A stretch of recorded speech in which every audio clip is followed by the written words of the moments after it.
Shalom. First and foremost, I want to give all praises, honor, and glory to Yahweh, Bahasham Yahweh Shai, Bahasham, Recha Kodash. Double honors to the elders and the apostles of Great Millstone, and peace and blessings to the elect.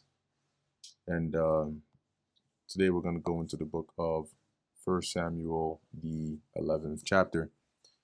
And in the 10th chapter, we witnessed the choosing, right, before Israel of Saul to be king of Israel, okay, in which some were in agreement with and some were not. So here we are in 1 Samuel chapter 11, verse 1.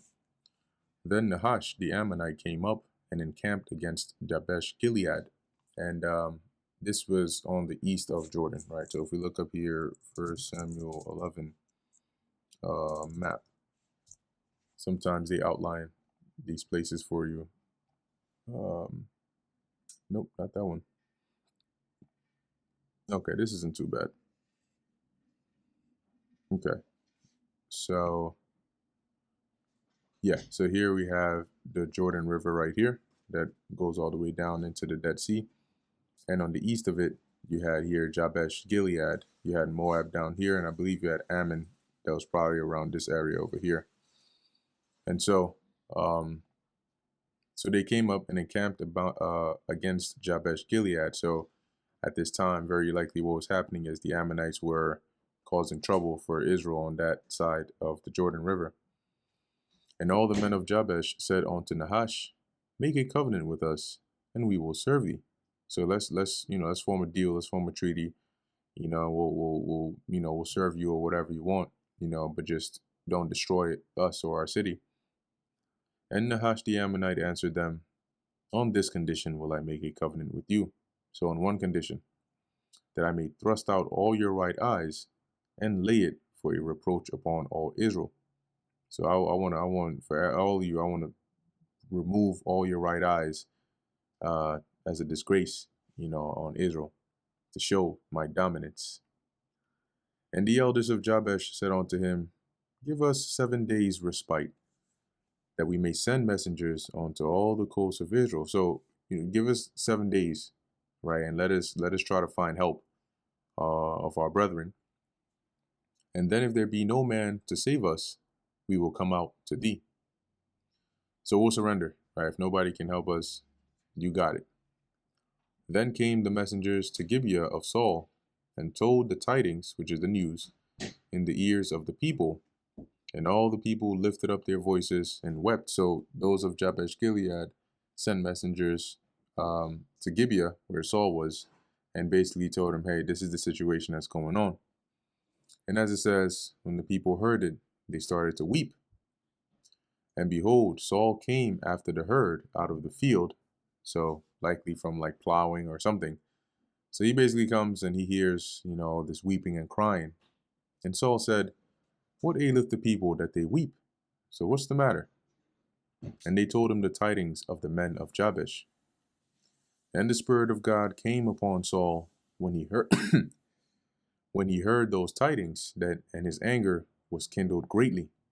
So he was real mad. He was pissed off to hear that. And the Lord was basically using this as like his first sort of, test, you could say, right, as king of Israel.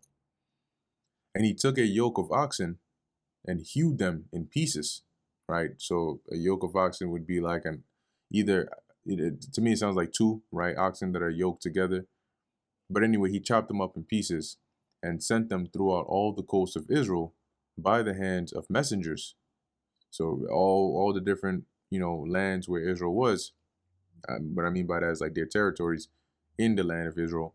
And he sent the pieces of the oxen with messengers, telling them, whosoever cometh not forth after Saul and after Samuel, so shall it be done unto his oxen. So anybody that doesn't come with us to war to go and deliver our brethren in Jabesh Gilead, this is what's going to happen to your oxen. And the fear of the Lord Yahweh fell on the people, and they came out with one consent. And when he numbered them in Bezek, the children of Israel were 300,000, and the men of Judah 30,000. So when he took a head count, that's the count that he got. And they said unto the messengers that came, Thus shall ye say unto the men of Jabesh Gilead. So return this message back to them, that tomorrow, by the time the sun be hot, so by noon, ye shall have help. And the messengers came and shewed it to the men of Jabesh, and they were glad. So, it was good news. They were like, oh yes, we have help. Therefore the men of Jabesh said, tomorrow. So now they went and replied to Nahash and said, tomorrow we will come out unto you, and ye shall do with us all that seemeth good unto you.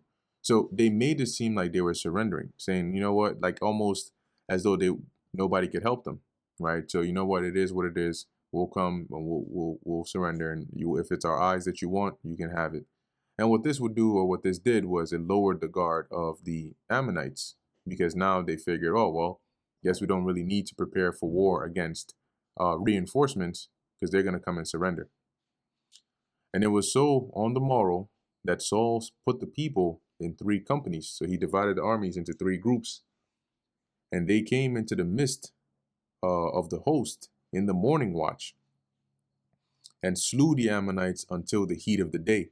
Now, I believe there's 4 watches, all right, from 6 a.m. to 9 a.m. In our time now, from 9 a.m. to 12 noon, and then 12 to 3 and 3 back to 6. So that's about 4 watches. So I believe the morning watch would be either from 6 to 9 or 9 to 12. Either way, they came in the morning. That's what matters. And they slew the Ammonites until the heat of the day, so until the afternoon. And it came to pass that they which remained were scattered. Those of the Ammonites, that were left, they were scattered, like they fled every which way, so that 2 of them were not left together. So everybody split, you could say.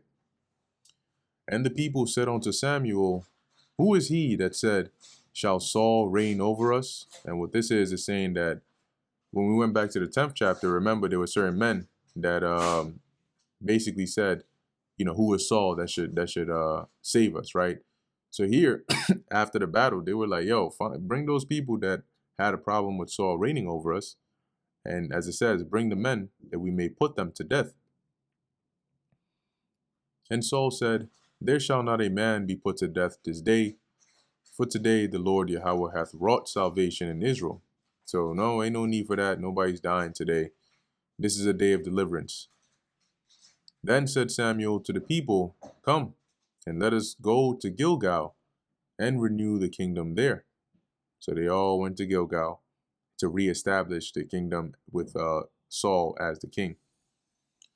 And all the people went to Gilgal, and there they made Saul king before the Lord Yahweh, so in the presence of the Lord in Gilgal. And there they sacrificed sacrifices of peace offerings before the Lord. And there Saul and all the men of Israel rejoiced greatly. And that brings us to the end of the book of 1 Samuel, the 11th chapter. And so, with that, Lord willing, this is edifying to the elect. In closing, I want to give all praises, honor, and glory to Yahweh, Bahasham, Yahweh Shai, Bahasham, Ruach HaKodesh. And until next time, Shalom.